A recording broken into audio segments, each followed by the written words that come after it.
médicale de l'État un dossier d'aide médicale de l'État déposé pendant la période de maintien de droit PUMA n'est pas recevable. Au début, je vous ai expliqué que la personne, quand elle perd sa régularité de séjour et elle bénéficie de la PUMA, dans la protection universelle maladie et la complémentaire santé solidaire, elle a un maintien de droit de 6 mois. Donc, si la personne, elle fait une demande d'aide médicale État pendant cette période de 6 mois de maintien de droit, la demande sera rejetée. Donc, il faudrait qu'elle attende la fin du maintien de droit. Alors, dérogation à ce dépôt physique. Donc, un mineur isolé, un enfant à charge, régime de tutelle ou de curatelle et une personne à mobilité réduite. Alors, si le dossier est incomplet, donc remise d'une attestation de dépôt au demandeur avec indication des pièces justificatives manquantes. Donc, les pièces manquantes peuvent être envoyées par voie postale avec l'attestation de dépôt. Le demandeur y dispose de 2 mois pour renvoyer les pièces manquantes. Au-delà de ce délai, une nouvelle demande complète d'aide médicale État doit être effectuée. Et si le dossier est complet, donc valide, il est valide pour 12 mois, remise d'une attestation de dépôt, ouverture du droit à la date de dépôt physique de réception du dossier, délivrance d'une carte d'admission à l'AME en main propre dans un accueil caisse d'assurance maladie. Alors, pour le renouvellement, donc la personne doit faire sa demande de renouvellement entre le 10e mois de validité jusqu'au 12e mois. C'est-à-dire, si la personne elle a fait la demande, elle a eu l'accord de son AME le 1er janvier 2024, à la date du mois de novembre, entre novembre et décembre, elle doit effectuer sa demande de renouvellement.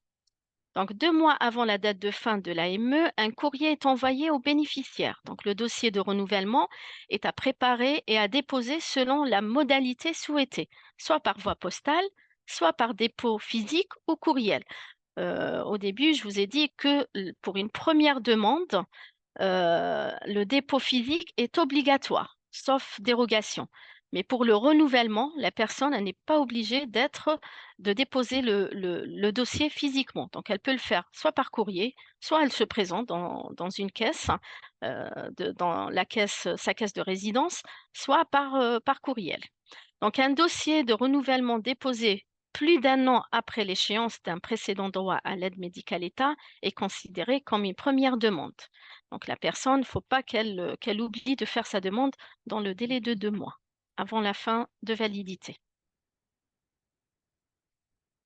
Alors, quand débutent les droits? Donc, les droits à l'AME démarrent à compter du jour du dépôt du dossier, même incomplet, et sont valables 1 an. Exception, en cas d'hospitalisation ou de soins, le demandeur a 90 jours pour déposer sa demande, à compter de la date d'entrée dans l'établissement ou la date de soins. Pour que la rétroactivité puisse être appliquée, les conditions d'attribution de l'aide médicale État doivent être remplies à la date d'entrée dans l'établissement ou des soins. Je vous donne un petit exemple. Tu peux juste revenir, Julien, précédente? Un petit exemple, une personne a fait la demande d'aide médicale État, elle est hospitalisée, donc on va regarder la date d'hospitalisation. On peut faire une rétroactivité de 90 jours à condition que, à la date d'entrée en hospitalisation, la personne, elle remplit les droits. Si par exemple, elle a fait la demande le 1er janvier, non, elle est hospitalisée le 1er janvier, donc elle n'a pas encore fait sa demande, hospitalisée le 1er janvier et elle fait sa demande au mois de mars et elle veut que l'hospitalisation du 1er janvier soit prise en charge. Donc là, on va regarder, est-ce qu'au 1er janvier, elle remplissait les 3 mois de résidence? Donc si elle remplit les 3 mois de résidence, là, on prend en charge. On peut prendre en charge jusqu'à 90 jours. Si elle ne remplit pas, par exemple, au 1er janvier, elle n'avait pas encore ses 3 mois de résidence, et ben, si elle les a eus au 15 février, et ben, on va prendre l'hospitalisation à partir du 15 février. Donc, on prend à partir du moment où elle remplit les conditions de résidence des 3 mois. Alors, la carte d'admission d'aide médicale de l'État, donc production d'une nouvelle carte AME si il y a un changement familial, c'est-à-dire une personne, elle a déjà une carte d'aide médicale État et elle a une naissance, donc un enfant. Donc, dans ces cas-là, on refait la carte, donc en intégrant la naissance, ou bien s'il y a un décès ou un changement au niveau de l'état civil. Et aussi, on peut reproduire la carte en cas de perte ou de vol de la carte AME. Et dans le cas où la personne, elle fait un changement d'adresse, donc là, elle conserve sa carte aide médicale État. On ne va pas lui refaire la carte. Et aussi, en cas de changement de domiciliation bancaire, si elle change de domiciliation bancaire, on ne va pas refaire la carte d'aide médicale État, elle la conserve jusqu'à la fin de validité et avec la nouvelle carte d'aide médicale État, on mettra la nouvelle adresse. Alors, le délai de carence. Pour les bénéficiaires de l'AME dont leur droit est ouvert à partir du 1er janvier 2021, certains soins et traitements non urgents ne sont pas pris en charge qu'au bout du délai de 9 mois après l'admission à l'aide médicale État. Donc là, on vous a mis la liste des soins et traitements avec une carence de 9 mois après l'admission à l'AME. Donc il y a toute une liste de soins qui ne sont pas pris en charge, même si la personne elle a l'aide médicale État. Donc il faudrait qu'elle attende les 9 mois de carence. Alors, pour le délai de carence, donc il faut se référer au code contrat qui est sur la carte. Donc sur les cartes AME, il y a des codes contrats. Un code contrat 05 ou 06 signifie que le bénéficiaire était couvert par l'AME précédemment. Donc il remplit les conditions d'ancienneté des 9 mois. En présence d'un code 04 et d'un droit AME ayant débuté depuis moins de 9 mois à la date envisagée de réalisation des prestations sous condition, pardon. Donc, le professionnel de santé doit soit reporter les soins, soit adresser une demande d'accord préalable au service médical de la caisse d'assurance maladie. Donc, ça veut dire que la personne, si elle a fait elle a une première attribution d'aide médicale État, et elle veut bénéficier d'un soin, mais qui nécessite une carence. Donc là, le professionnel de santé, soit il va expliquer à cette personne, si c'est pas urgent, de reporter ses soins, ou bien faire une demande préalable au niveau de notre service médical. Alors, on vous a mis quelques exemples concernant le délai de carence. Là, on vous donne l'exemple d'une personne a fait la demande elle a eu le droit à l'AME le 1er janvier 2021, valable jusqu'au 31 décembre 2021. Donc, il y a un délai de carence de 9 mois. Donc, s'il y a une interruption de plus d'un an du droit AME, c'est-à-dire la personne elle n'a pas fait la demande de renouvellement de son aide médicale État dans le 2 mois avant la fin de validité. Et donc, s'il y a une interruption de plus d'un an du droit AME, donc là, quand elle va refaire la demande, il y aura un nouveau délai de carence de 9 mois. Donc, s'il y a un an entre la date de validité de l'aide médicale État et une nouvelle demande, s'il y a un délai d'un an, donc un nouveau délai de carence s'appliquera. Donc, et la personne aura le code 04 également, donc qui sera utilisé pour la première attribution. Donc, l'enregistrement de ce code lors d'une première demande ou si une nouvelle période d'AME est ouverte plus d'un an après la fin de la période précédente. Alors, donc on a le deuxième exemple. Donc la personne, elle a eu l'aide médicale État jusqu'au 31 décembre 2021. Elle a fait la demande de renouvellement dans les temps. Donc là, le code pour le renouvellement de son AME aura le code 05. Donc il n'y aura pas de carence de 9 mois pour le renouvellement, étant donné qu'il n'y a pas eu d'interruption entre les deux attributions. Donc, elle aura le code, pardon, contrat 05. Donc, en cas de renouvellement, c'est ce code-là, s'il n'y a pas d'interruption entre les deux droits AME. Et là, si on a une interruption de moins d'un an, donc entre la fin du droit à AME initial et le nouveau droit à AME, si on a une interruption de moins d'un an, donc la personne elle aura le code contrat 06, donc lors d'une première demande à AME avec interruption de droit d'un an au moins, ou moins, pardon. Et donc il y aura un nouveau délai, un nouveau droit à l'aide médicale d'État. Alors, je vais passer la main à ma collègue Valérie. Donc, n'hésitez pas, si vous avez des questions, n'hésitez pas à les poser et comme ça, on pourra vous répondre. Je te laisse la main, Valérie. Merci Laïla. Juste Valérie, avant de te laisser la main, je fais un petit rappel effectivement parce que j'ai beaucoup de questions sur cette première partie où les participants nous demandent si on aura la possibilité de mettre à disposition le PowerPoint. Bien évidemment, à l'issue du webinaire, on vous transmettra à tous le support. Et puis, je vois que vous posez aussi de nombreuses questions auxquelles nous ne pouvons pas répondre en direct, mais nous les notons, hein, bien évidemment, comment s'y engager. Et puis, on vous fera un récapitulatif, ce qu'on appelle une FAQ, hein, avec les réponses à toutes les questions que vous posez. Ça vous sera transmis à l'issue du webinaire. Voilà, j'interviens pas plus longtemps et je repasse la parole à Valérie. Merci Julien. Donc les soins urgents. Donc les soins urgents, c'est pour les personnes qui sont en situation irrégulière et qui se voient refuser l'AME.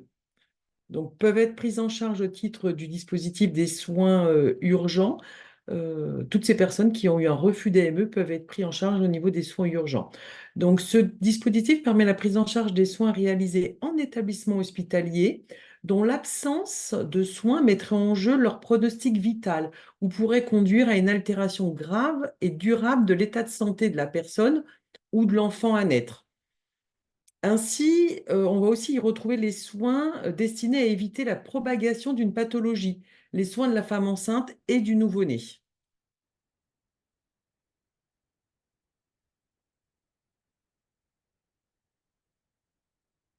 Pour qui ces soins urgents? C'est la slide juste avant, Julien. Pour qui les soins urgents? Donc, pour les demandeurs d'asile majeurs résidant en France depuis moins de 3 mois, les personnes entrées sur le territoire français en situation irrégulière résidant en France depuis moins de 3 mois, les personnes entrées sur le territoire français en situation irrégulière résidant de manière ininterrompue depuis plus de 3 mois et non bénéficiaires de l'AME. Ça peut être parce que la demande AME n'a pas été faite ou elle est en cours d'instruction ou elle a été refusée. Les personnes titulaires d'un visa touristique, ma collègue l'a déjà dit tout à l'heure, mais c'est valable aussi pour les soins urgents, donc c'est le visa dit Schengen, sont exclus de ce dispositif des soins urgents puisqu'ils doivent avoir une assurance. Quels soins sont pris en charge? Donc, lorsque le pronostic vital en jeu où il y a altération grave et durable de l'état de santé, une maladie contagieuse à l'entourage ou à la collectivité, on va prendre pour exemple la tuberculose, les femmes enceintes et les nouveau-nés, donc autant sur la prévention de la grossesse ou l'accouchement, l'interruption de grossesse volontaire pour motif médical, les soins urgents pratiqués dans un établissement de santé et médicaments prescrits. Et il y a une dispense d'avance des frais pour les personnes soignées. Le circuit de la demande. Donc, la facturation au titre des soins urgents est possible en présence d'un refus d'AME. Ça, on l'a dit tout à l'heure. La procédure. Donc, la procédure, c'est pour les personnes qui sont bien en situation irrégulière, qui ne remplissent pas les conditions de résidence sur le territoire depuis moins de 3 mois sur le sol français ou de ressources pour bénéficier de l'AME. Il faut savoir que le silence gardé pendant plus de 2 mois par la Caisse primaire d'assurance maladie saisie d'une demande d'AME vaut rejet implicite, permettant l'imputation des frais sur le dispositif des soins urgents. Alors, la demande de soins urgents, elle est établie par l'établissement de santé. On demande à l'établissement de santé d'adresser une demande d'aide médicale État. Si la demande de l'aide médicale État est refusée, Exemple, la demande est rejetée pour les conditions de résidence. Alors, on fait la réception de l'avis de refus d'AME par l'établissement de santé. L'établissement de santé peut adresser une demande de prise en charge au titre des soins urgents. Depuis le 1er janvier 2020, c'est quand même assez récent, les demandeurs d'asile qui ne sont pas affiliés à l'assurance maladie en raison d'un délai de carence de 3 mois peuvent également bénéficier des soins urgents. Pour obtenir le règlement de ces frais, l'établissement hospitalier doit bien le préciser à la caisse primaire d'assurance maladie. Il doit bien préciser que, il doit bien accompagner la demande de la copie de l'attestation de demande d'asile, qu'on appelle ADA. Et dans cette situation, le refus préalable de l'AME n'est pas requis. C'est un des rares cas. Je vais vous présenter différentes situations de vie. Alors, pour les majeurs, est-ce que l'on a 3 mois de résidence? Oui, donc c'est la PUMA, comme l'a présenté ma collègue. On n'a pas 3 mois de résidence, ce sont les soins urgents. Pour les enfants mineurs, c'est l'entrée immédiate dans la PUMA, avec un accord de complémentaire santé solidaire, sans étude de ressources, pour 3 mois, plus le mois en cours. Si plusieurs enfants, création de l'aîné en qualité d'ouvrant droit, les autres en qualité d'ayant droit. Statut du mineur étranger accompagné ou non. Si les parents sont en situation irrégulière, en situation régulière, c'est la PUMA en qualité d'ayant droit. Si le parent n'est pas en situation, c'est le contraire. Si les parents sont en situation régulière, c'est la PUMA. S'ils sont en situation irrégulière, c'est l'aide médicale à l'État dès le premier jour d'arrivée sur le territoire. Pour les enfants placés à l'ASE ou sous protection judiciaire de la jeunesse, c'est la PUMA en qualité d'ayant droit, plus la complémentaire santé solidaire. Et sinon, c'est l'aide médicale État dès le premier jour sur le territoire.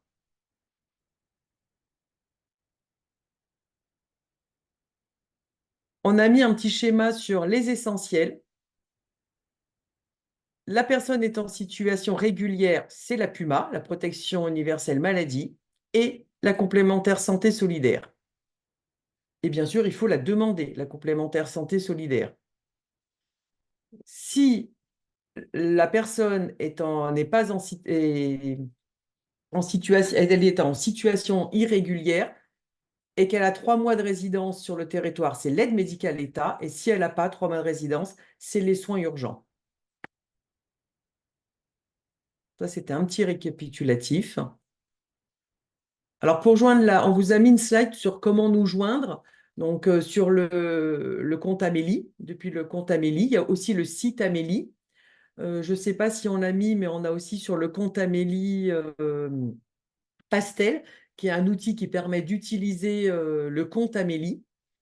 On peut nous joindre par email, on peut nous joindre par téléphone, sur rendez-vous dans nos agences et dans les espaces France Service, et on peut nous transmettre des documents à l'adresse postale de la Caisse primaire d'assurance maladie.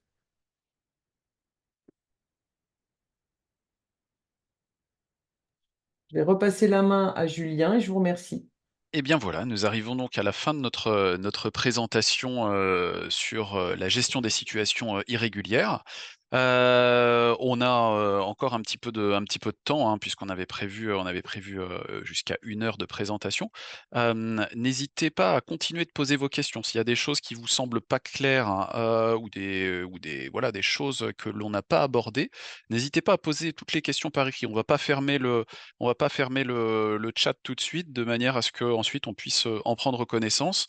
On va les étudier là dans les quelques jours à venir pour vous les synthétiser et vous remettre à disposition donc les réponses, à toutes vos questions. Voilà, je répète que le PowerPoint vous sera bien sûr, adressé à tous. Et puis on espère, que ça vous sera utile et que ça vous aura quand même, un petit peu éclairé sur le dispositif de l'AME et la gestion des situations irrégulières en règle générale, dans le cadre de vos activités. Il y a une question sur Pastel. Je peux peut-être y répondre. Eh bien, Pastel profitons-en. ouais, sur Internet, je ne sais pas si tu peux l'ouvrir, Julien. Pastel, Alors, c'est un on va mémo pour essayer. l'utilisation du compte Amélie, pour aider toutes les personnes à utiliser leur compte Amélie. Comment enregistrer un relevé d'identité bancaire, par quel canal cela peut-il être effectué? Est-ce que c'est possible sur un téléphone, sur une tablette? Voilà. Merci Julien.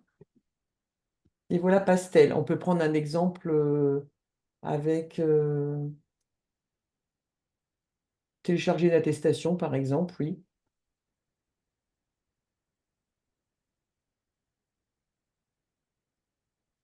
Donc, on en profitera pour vous donner l'adresse hein, voilà, Oui. de Pastel, hein, de manière à ce que vous puissiez vous y référer. C'est vrai que c'est un formidable outil, comme dit Valérie, pour Mm. vous allez pouvoir être aidé et guidé dans toutes vos démarches. C'est vrai que ça vous dit exactement, précisément par quel biais il faut passer. Alors, télécharger mon attestation de droit. Voilà.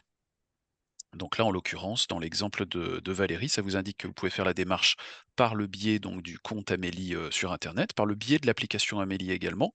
Et puis à côté, vous avez donc un petit tuto. Comment le faire sur le compte Amélie web, comment le faire sur l'application smartphone. Vous avez même des explications vidéo, donc vous pouvez ouvrir hein, et détailler. Et puis c'est expliqué sous format de pas à pas ou de vidéo. Donc c'est vrai que c'est très utile. Donc ça, c'est pour le compte Amélie. Et sinon, vous avez le site Amélie, qui veut dire Amélie en ligne, où là, si vous tapez aide médicale État ou complémentaire santé solidaire, vous avez aussi des tutos, vous avez des verbatims et vous avez la liste des pièces que vous pouvez demander, tous les formulaires mis à disposition. Donc il y a le site Amélie, le compte Amélie, et pour ce compte Amélie, il y a Pastel qui peut vous aider. Exactement. Et je vois qu'on a déjà plus de 50 questions qui ont été posées, donc on va avoir un petit peu de travail, c'est très bien. On va pouvoir Julien, j'ai juste les une question. synthétiser. Peut-être je vais répondre à une question. Là, je vois parmi les questions. Bonjour, qu'est-ce qu'un cohabitant? Alors, je vais donner juste la réponse pour cette question. Donc, un cohabitant, c'est une personne qui se trouve à la charge effective totale et permanente depuis plus de 12 mois du demandeur. Donc, le bénéfice de l'aide médicale d'État ne peut être attribué qu'à un seul cohabitant par foyer. Donc, c'est une personne qui est à la charge du demandeur. Merci Leïa pour cette précision. Eh bien écoutez, on va donc vous laisser bah, soit vous déconnecter si vous avez obtenu suffisamment d'informations, soit continuer de vous laisser poser vos questions par écrit. Et voilà, elle continue, je vois, d'affluer, donc c'est parfait. C'est qu'il y a un vrai attrait pour ce sujet. Et bien sûr, on reviendra rapidement vers vous. On prendra le temps qu'il faut pour les synthétiser et y répondre. Alors, je vais répondre juste à une deuxième question. J'ai la question: «Bonjour, si la C2S se termine pendant le maintien de droit, la personne peut-elle déposer une demande de renouvellement C2S?» Donc oui, elle peut faire une demande de renouvellement de C2S, mais dans la limite du maintien de droit. Par exemple, si elle a un maintien de droit, je prends le même exemple de tout à l'heure, jusqu'au 30 juin, 2024, et elle fait la demande de renouvellement au 1er avril, donc le droit, il sera ouvert du 1er avril au 30 juin. Donc ça se terminera à la fin du maintien de droit. Voilà.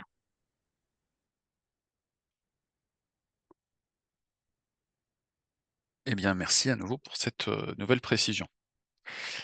Nous allons, bah, écoutez, vous remercier beaucoup pour votre présence. Vous étiez extrêmement nombreux, ce qui nous fait plaisir. Vous êtes enfin, plus de 140 à être connectés, donc c'est parfait. C'est qu'encore une fois qu'il y a un vrai intérêt pour ce sujet. Et puis, n'hésitez pas à revenir vers nous, hein, même si nous allons répondre donc à toutes vos questions. Si vous souhaitez ensuite rebondir sur les réponses que nous vous formulons, bien sûr, vous le pouvez. Vous aurez donc nos coordonnées. On reste disponible, bien évidemment, le reste de l'année également pour vous aider et vous accompagner sur tous les sujets. Merci à nouveau, merci à toutes et à tous. Merci à Leïla, merci à Valérie, merci à l'ensemble des 6 caisses de la région Centre qui a participé donc à ce projet. Et il y a d'autres webinaires là, régionaux pardon, qui arrivent très prochainement sur des sujets tous très intéressants, toujours au moins aussi intéressants que l'AME. Donc on vous diffusera bientôt les invitations et le programme, et on espère vous retrouver aussi nombreux qu'aujourd'hui. Merci à vous, merci à tous les participants et à très bientôt. Merci effectivement à tous les participants et à mes collègues Laïla et Julien d'avoir animé ce webinaire. Merci Bonne Valérie. fin de journée à tout le monde. À très bientôt. Merci à tous. Au Au revoir. revoir.